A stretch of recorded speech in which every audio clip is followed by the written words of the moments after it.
At ito na nga ang eksena. Nalaglag na naman ang kanyang ulo sa sobrang bigat. Akala ko hindi pa tulog pero tulog na pala. At hindi lang napapansin sa video, tumutulo na ang kanyang laway. Tao man o hayop kapag tinamaan ng antok, tulog. At syempre, bilang poor parent, tuwang-tuwa ka nung makita mo yung aso mo ganyan. Kunin mo yung cellphone, bibidyoan mo, pipicturean mo. Oh, 'di ba? Tignan mo yung ulo, nakaano talaga, laglag talaga, as in laglag. Yung uso niya. Joke, ano nangyari sa Jong? Kala mo naman pinupuyat at pinapagod kita. Prinsipe ka nga ng buhay namin. Kain, tulog. Wala, bakit ganyan? Masandal tulog ka na naman talaga.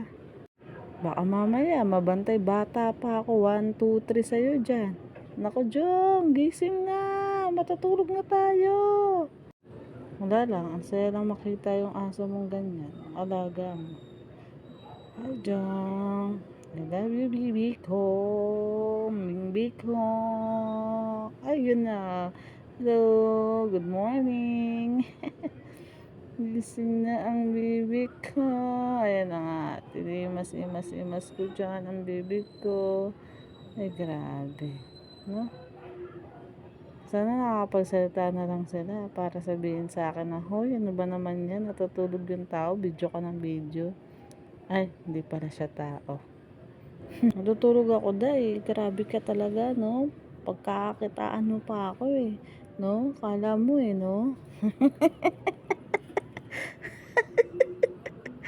Wala, video lang. Memories ba? Memories. Ha? Sarap-sarap hawak-hawakan. Lambing-lambingin. Thank you.